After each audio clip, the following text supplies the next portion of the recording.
Quando você pensa em bikers fora da lei, você automaticamente pensa naqueles caras brancos malucos que fazem o que muita gente gostaria de poder fazer. Vivem a vida como querem e foda-se você e as regras. Bom, adivinha só, existem bikers negros malucos que se sentiam da mesma forma e também não davam a mínima para as regras. Essa é uma citação dos próprios Chosen Few Motorcycle Club, um dos primeiros motoclubes 1% de bikers negros do mundo. E essa é uma dúvida muito decorrente de vocês nos comentários. Existem motoclubes fora da lei de homens negros? E a resposta é sim, eles existem. E alguns deles são tão perigosos quanto muitos dos motoclubes que eu trago aqui no canal. E é exatamente sobre isso que vamos falar no vídeo de hoje. Vou trazer 4 motoclubes 1% americanos que são ou 100% de homens negros ou de maioria. E todos eles foram criados em uma época em que o racismo e a violência contra pessoas negras eram tidos como algo comum e aceitável nos Estados Unidos, a década de 60. Então fica comigo até o final do vídeo que vocês vão pirar com cada uma dessas histórias. Fala galera, Malone aqui. E antes de mais nada, eu peço de sempre aquele likezão sagrado para fortalecer a amizade. E para quem for novo por aqui, eu peço para que você já se inscreva, pois eu tenho certeza que você vai curtir o nosso conteúdo. E para quem puder e quiser ajudar ainda mais, você pode se tornar membro do Top Mundo canal ou nos mandar um valeu demais. É uma pequena quantia, mas que faz uma baita diferença pra gente. Recado dado, agora vamos ao vídeo aqui no Top Mundo.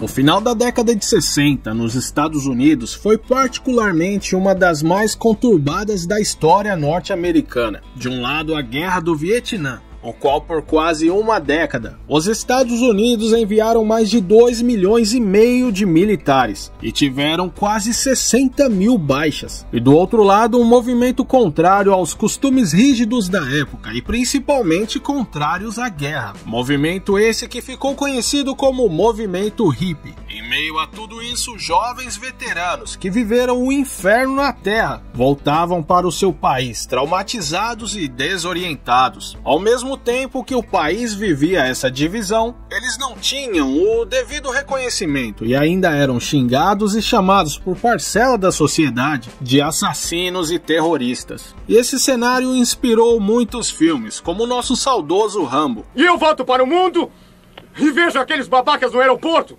protestando, me chamando de assassino de bebês e todo tipo de baboseira. Que mostram quão desorientado um veterano pode se sentir ao voltar da guerra. Eram todos meus amigos. Eu gostava deles, cara. Eu gostava deles. Aqui eu não tenho nada. Agora imagine tudo isso sendo um veterano negro, em um país que, além de tudo já citado, placa como "neste estabelecimento é proibido pessoas pretas", eram normais e as oportunidades eram muito mais escassas. A somatória dessa revolta, depressão pós-guerra e a necessidade de adrenalina foram fatores que colaboraram com o surgimento de muitos dos principais motoclubes fora da lei que conhecemos. Porém, para esses veteranos negros, até mesmo nesse mundo fora da lei, várias portas estavam fechadas, pois, como bem sabemos, a maioria dos MCs 1% segregavam a entrada de novos membros, aceitando apenas homens brancos. Nem mesmo certas lojas da Harley Davidson aceitavam receber e vender motos novas para clientes negros. Olha o tamanho do absurdo. Então não havia outra opção a não ser fundarem seus próprios motoclubes, com bikes usadas ou montadas a partir de sucatas, com designs próprios. Daí surgiram motoclubes como o Wheels of Soul, da Filadélfia, os East Bay Dragons, da Califórnia, os Outcast, de Detroit e os Chosen Few, de Los Angeles. E é exatamente sobre esses 4 motoclubes fora da lei que vamos falar agora.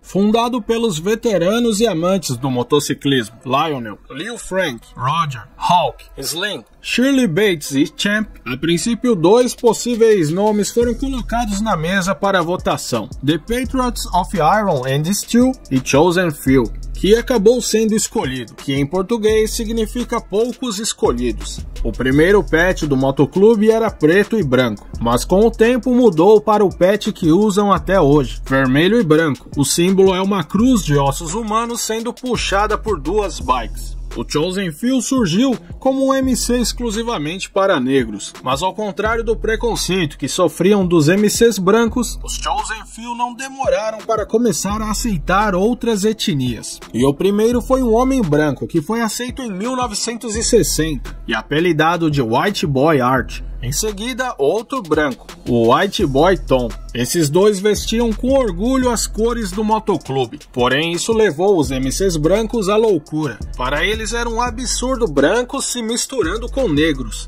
e assim eles receberam o apelido de Amante dos Negros. Mesmo contra tudo e todos, a Irmandade nunca foi abalada. Porém, os anos que se seguiram foram um verdadeiro inferno, já que o Chosen Few tentava se firmar em um ambiente majoritariamente branco e racista. Além disso, os outros MCs negros não gostaram nada da ideia de misturar as raças. Então os conflitos vinham de todos os lados. Mas eles lutaram e resistiram a tudo e se firmaram como um dos mais fortes e perigosos motoclubes da região sul de Los Angeles. Por lá eles estão envolvidos em diversos casos criminais, como tráfico de drogas, extorsões, porte ilegal de armas e até homicídios. Seus principais rivais são os Kingsman MC, o qual possui uma rivalidade que vem desde uma pequena treta lá em 1997 que rolou em um bar e que hoje é praticamente uma guerra. Outro motoclube que eles possuem treta, mas apenas em alguns estados, são os Wheels of Soul, que inclusive eu já noticiei uma treta com mortes entre os dois nesse vídeo aqui.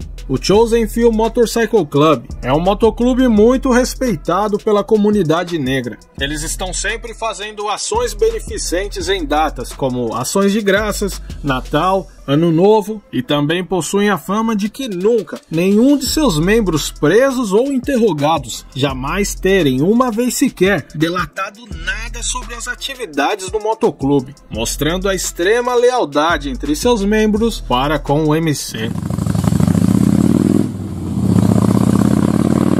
O Outcast Motorcycle Club foi fundado em Detroit, Michigan, em 1969, por um grupo de amigos que adorava pilotar motos Harley Davidson. E não confundam com outro MC, mas que não é 1%, porém que tem um nome bem parecido, os Outcasts. Sim, com um S no final. Mas voltando ao Outcast, eles mantiveram o amor pela marca Harley Davidson até os dias de hoje.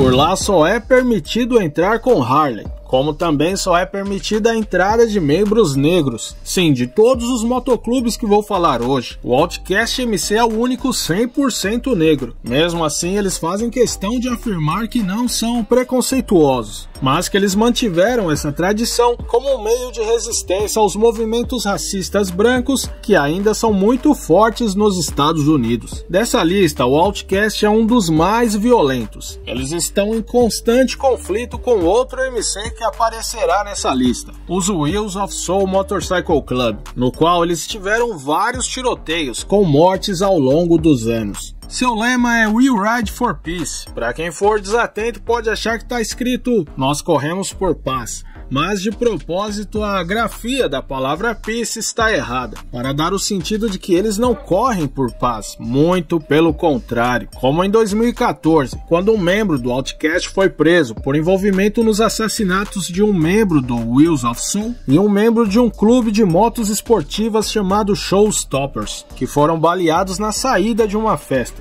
Existem também várias outras acusações e prisões por tráfico de drogas, lesões corporais, homicídios e porte ilegal de armas. O Outcast Motorcycle Club está espalhado por todos os Estados Unidos, porém até o momento não possuem nenhuma sede internacional. O grande motoclube fora da lei Wheels of Soul foi fundado em 1967 em Filadélfia, Pensilvânia. onde fica a sede-mãe do motoclube e também o seu principal território. Porém, os Wheels of Soul já estão espalhados por mais de 25 estados americanos e mais uma sede em Porto Rico. Seu pet consiste em uma roda nas cores vermelhas e pretas com asas douradas. Um dos motoclubes mais violentos e imprevisíveis dessa lista, os Wheels of Soul são um MC de raça mista, mas a grande maioria são de homens negros. E eles estão envolvidos com diversas atividades criminais, chegando a chamar a atenção do FBI, que passou a investigar o motoclube, tentando acabar com o forte mercado de tráfico de crack e heroína do MC. Outra coisa que sempre traz o Wheels of Soul aos noticiários são as tretas, já que eles colecionam rivais, como em 2009, quando membros dos Wheels of Soul foram acusados de terem assassinado um membro de um MC rival chamado Sin City Titans. Ainda segundo as acusações, os líderes dos Wheels, após uma reunião na sede-mãe, teriam dito que estava aberta a temporada de caça aos Sin City Titans. Mas ninguém foi preso nesse caso. Já em 2011, membros da gangue Street Soldiers foram atacados por membros do motoclube. Foram 3 baleados e 1 veio a óbito. Esses e mais vários casos de roubos, extorsões e tráfico de drogas levaram os federais a organizarem uma grande operação contra o motoclube, que tiveram várias de suas sedes invadidas e vasculhadas, levando 18 membros dos Wheels of Soul para a cadeia. Mais recentemente, eles tiveram várias tretas com os Pagans, mas seus principais rivais são os Outcast, o qual as brigas continuam rolando até hoje. Fundado por Toby Gene Levingston em 1955 como um clube de carros na região de Oakland, Califórnia, a região era uma das mais violentas dos Estados Unidos. Eram várias gangues de rua, motoclubes e tudo mais. E no meio dessa bagunça, o clube de carros de Toby Levingston passou a chamar muita atenção da polícia, já que o clube estava envolvido em várias brigas com outras gangues de rua. Preocupado com as ameaças constantes dos policiais, Levingston pensou em acabar com o clube de carros. Foi quando, ao conversar com um amigo de longa data, Sonny Barger, sim, o lendário membro fundador da sede de Oakland dos Hells Angels, Barger instruiu o amigo a começar um motoclube ao invés de um clube de carros, já que sendo um motoclube seria mais fácil driblar as autoridades e chamar menos atenção da polícia local. Levingston ouviu o amigo e assim, em 1959, era fundado o East Bay Dragons Motorcycle Club. Um dos problemas enfrentados pelos membros fundadores do East Bay na época era que, como eu já havia citado, as lojas da Harley Davidson da região não vendiam bikes novas para clientes negros, o que os levaram a ter que comprar bikes usadas ou até mesmo montar as suas próprias. O East Bay Dragons MC tiveram forte envolvimento com o movimento de resistência negra nos Estados Unidos, apoiando os Panteras Negras, sendo que vários membros dos Panteras, com o fim do grupo, vieram a se tornar membros dos East Bay Dragons e que até hoje são muito preocupados com a comunidade negra e pobre de todas as regiões onde possuem sedes. Mas como nem tudo são flores, ainda mais quando se fala de motoclubes 1%, os East Bay Dragons estão envolvidos em diversas atividades ilícitas e mantêm até hoje certa amizade com os Hells Angels, em respeito à amizade de seus fundadores. Os East Bay Dragons sabem levar as coisas em grande sigilo. Seus membros são muito discretos e ágeis em deixar as cenas de crime, como em um caso violento que aconteceu em 2011, no qual 3 pessoas foram baleadas por membros dos East Bay. 2 homens morreram e uma mulher ficou gravemente ferida. E mesmo com algumas testemunhas, as autoridades não conseguiram identificar nem processar ninguém. Em 2020, Toby Levingston faleceu aos 86 anos de causas naturais, deixando um livro de sucesso chamado Soul on Bikes, no qual ele conta suas memórias dos turbulentos anos 60 e como era ser um biker 1% negro daquela época até os tempos atuais. Uma boa leitura para todos os amantes do universo biker. Cabelo crespo, a pele escura, ferida, chaga, à procura da cura. E aí, galera, conheciam esses motoclubes? E o que vocês acharam? Deixem nos comentários pra gente trocar ideia, sempre mantendo o respeito de sempre. Pessoal, ficamos 2 semanas sem vídeo, foi mal mesmo, mas já estamos normalizando as coisas. E como meta para 2023, que tá logo ali, vamos tentar aumentar para 2 vídeos na semana. E estamos tentando, pode confiar. E deixa eu agradecer aos membros do canal, aqueles que não soltaram nossa mão. Vocês não sabem como vocês nos ajudam. E todos que mandaram, valeu demais. Em especial o Lucinaldo Silva, que mandou 10 pila. Pessoal, valeu de coração. E agora a hora do salve. O Fernando de Leon, do Guardiões MC. Carlos Oliveira, VP do Motoclube Serpentes de Aço, de Caruaru, Pernambuco. Mário Santos, do Insanos Regional Manaus. Tato Tomás, que pediu um salve para a galera do Wild Dogs MC. Também um salve pro Kamikaze dos Insanos MC, pro Chitara do Mike Maluco MC e pro Diogo do Knights Order Law Enforcement MC. Pessoal, desculpa aí se eu esqueci alguém ou se eu pronunciei errado, mas um salve para todo mundo. Bom, então é isso. Eu vou ficando por aqui, um abração do Malonão e nos vemos novamente em breve aqui no Top Mundo.